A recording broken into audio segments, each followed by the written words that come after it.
Comunicação entre o céu e o inferno é possível?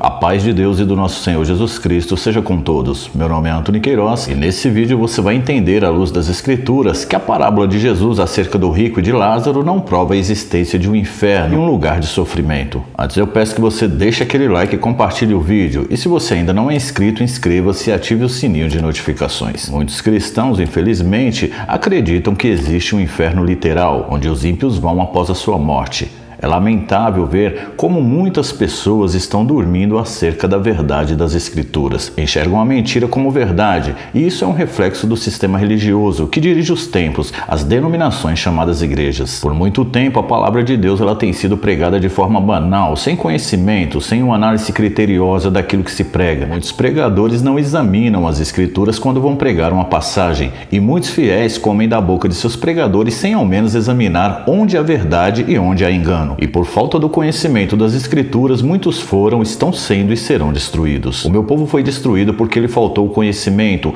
Porque tu rejeitaste o conhecimento, também eu te rejeitarei, para que não seja sacerdote diante de mim. Visto que te esquecestes da lei de teu Deus, também eu me esquecerei de teus filhos. Sem conhecimento não se sabe a verdade, e sem a verdade não há libertação, e sem libertação não há salvação. As Escrituras Sagradas é uma fonte inesgotável de sabedoria, de poder, de conhecimento. É a palavra de Deus revelada para nos guiar no caminho da verdade. É a arma que todo crente precisa para vencer as trevas. Porém, toda arma deve ser usada corretamente. Muitos erram, se enganam e deixam se enganar ou vivem em um engano espiritual exatamente por não conhecer as Escrituras. Porém, aqueles que a conhecem é liberto do engano de um sistema geopolítico e religioso corrompido. Jesus, porém, respondendo, disse-lhes: errais não conhecendo as Escrituras nem o poder de Deus. A intenção dos vídeos postados aqui é fazer você enxergar o que realmente as Escrituras revelam e não o que o sistema religioso te ensina. Jesus Cristo disse: conhecereis a verdade e a verdade vos libertará. Como conhecer a verdade? Examinando as Escrituras como o próprio Senhor ensina. Quando você começa a examinar as Escrituras, as escamas caem dos olhos, muitas dúvidas são tiradas, muitas verdades são reveladas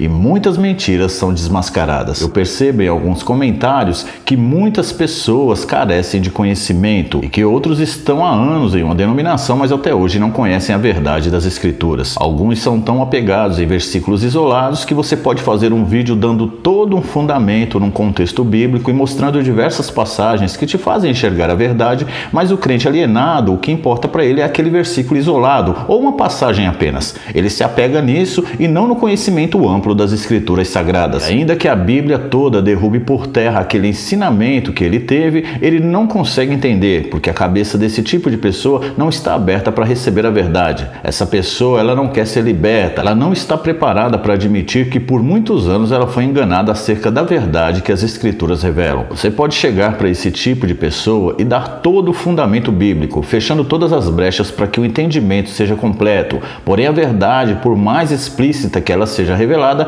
só aceita quem tem sede da verdade, quem realmente tem o dom de ver e enxergar e de ouvir e entender, não com os olhos e nem com os ouvidos da carne, mas com os olhos e os ouvidos espirituais. Ele respondendo disse-lhes: porque a vós é dado conhecer os mistérios do reino dos céus, mas a eles não lhes é dado, porque aquele que tem se dará e terá em abundância, mas aquele que não tem, até aquilo que tem lhe será tirado. Por isso lhes falo por parábolas, porque eles vendo não veem e ouvindo não ouvem, nem compreendem. E neles se cumpre a profecia de Isaías que diz: ouvindo ouvireis, mas não compreendereis, e vendo vereis, mas não percebereis, porque o coração deste povo está endurecido, e ouviu de mau grado com seus ouvidos e fechou os olhos, para que não veja com os olhos e ouça com os ouvidos, e compreenda com o coração e se converta e eu o cure. Mas bem-aventurados os vossos olhos porque veem e os vossos ouvidos porque ouvem. Partindo dessa passagem, eu quero pegar aqui o verso 13, onde o Senhor Jesus ele revela o porquê fala por parábolas. Por isso lhes falo por parábolas, porque eles vendo não veem e ouvindo não ouvem, nem compreendem. Vejam que Jesus declara falar aquele povo incrédulo por parábolas, exatamente para que eles não entendessem. Eles iam ver, iam ouvir, mas não iam compreender. As parábolas de Jesus eram exatamente para esconder a verdade daquele povo que não foi dado o dom de conhecer os mistérios do reino dos céus.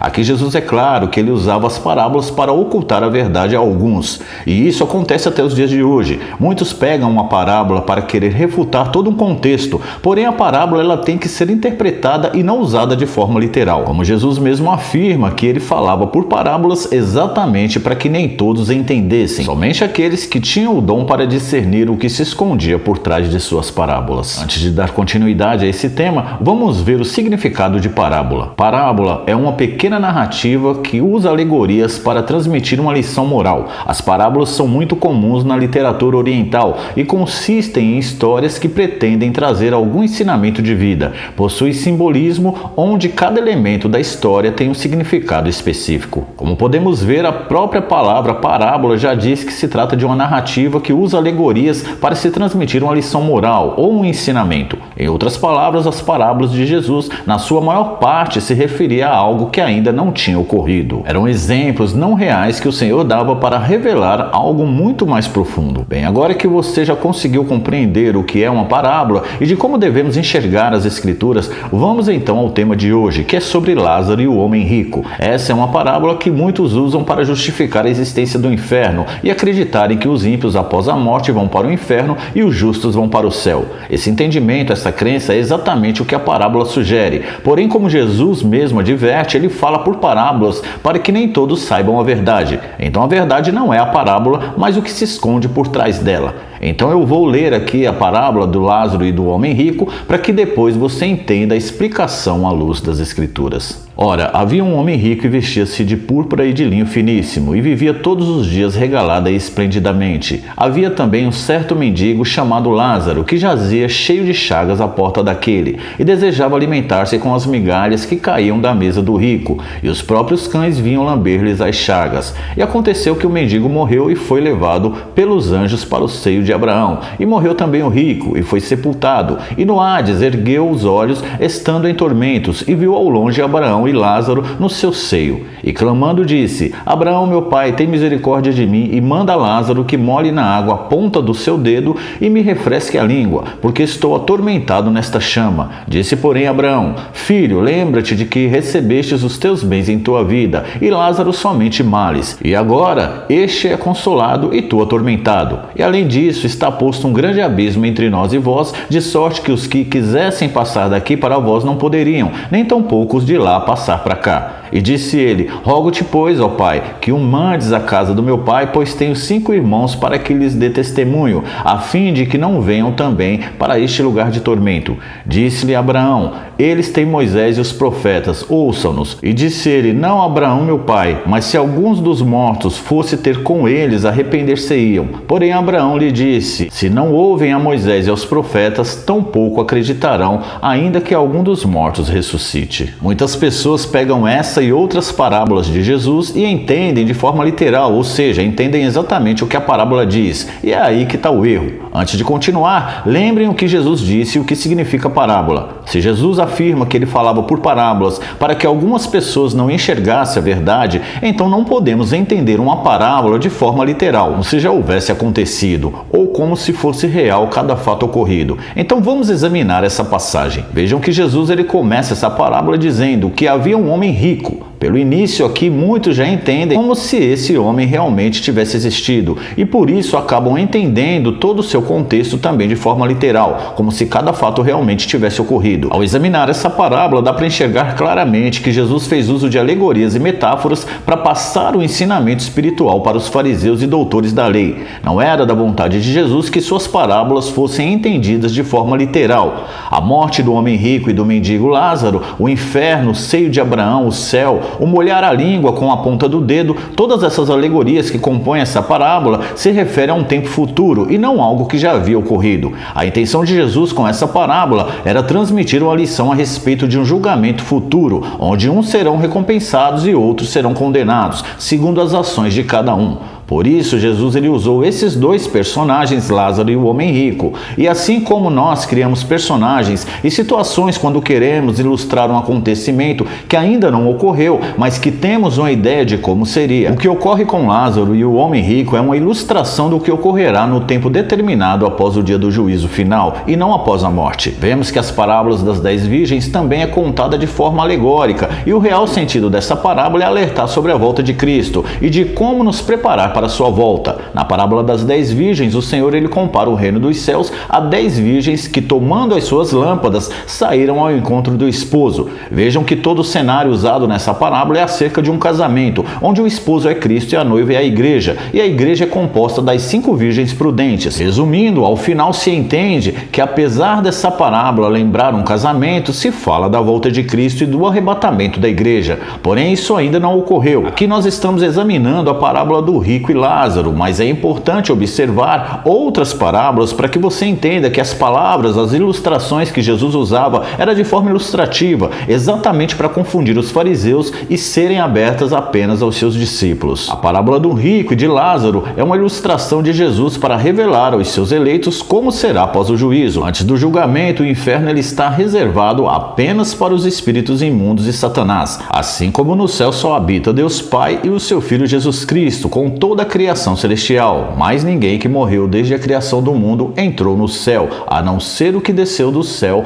que é o Senhor Jesus Cristo. Assim como ainda ninguém desceu ao inferno, a não ser os espíritos imundos que vivem em prisões eternas, aguardando o dia do juízo. Esse ensinamento oculto através da parábola de Lázaro e o rico se cumprirá com todos os justos e os ímpios, mas somente após o julgamento e não após a sua morte. Essa parábola também nos mostra a separação do joio e do trigo, dos que ficaram à direita do reino e os que ficarão à esquerda, dos que herdarão o reino dos céus e os que serão lançados no lago de fogo. Todas essas coisas, tanto no plano físico como no plano espiritual, terão seu total cumprimento após o milênio. Até lá, todos que morrerem estarão dormindo, aguardando aquele grande dia em que todos ouvirão a sua voz e ressuscitarão, uns para condenação e outros para salvação. Tudo quanto te vier à mão para fazer, faze-o conforme as tuas forças, porque na sepultura, para onde tu vais, não há obra, nem indústria, nem ciência, nem sabedoria alguma. Vejam que as escrituras mostram nessa passagem em Eclesiastes que na sepultura, para onde vai todos os que morrem,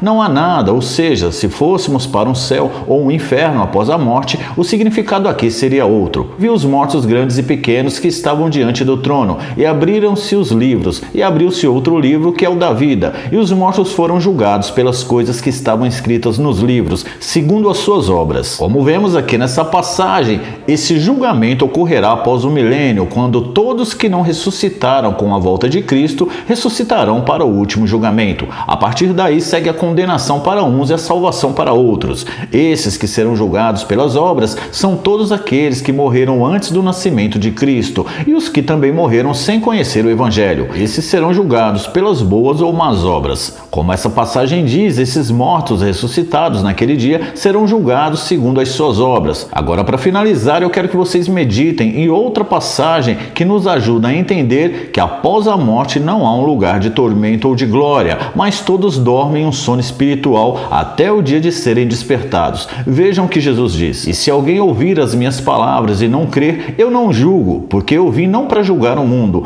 mas para salvar o mundo. Quem me rejeitar a mim e não receber as minhas palavras, já tem quem o julgue, a palavra que tenho pregado. Essa o há de julgar no último dia. Vejam aqui que Jesus ele diz: quem rejeitar a ele e não receber as suas palavras, já tem quem o julgue, a palavra. Essa o há de julgar no último dia. Observe que Jesus deixa claro que a palavra há de julgar todos os ímpios, mas no último dia. E sem julgamento não há condenação, e sem condenação não pode haver sentença, e sem sentença não há castigo. Vocês conseguem entender que o julgamento será no último dia? Até lá, ninguém ainda foi julgado. Portanto, a parábola de Lázaro e o homem rico, como todas as outras que Jesus usou para revelar as coisas ocultas aos seus discípulos, ela se refere a um tempo futuro, após a consumação de toda a palavra de Deus. Bem, irmãos, esse é o vídeo de hoje. A paz de Deus e do nosso Senhor Jesus Cristo seja na tua vida. Se esse vídeo te edificou, compartilhe. Que Deus abençoe a sua vida e até o próximo vídeo.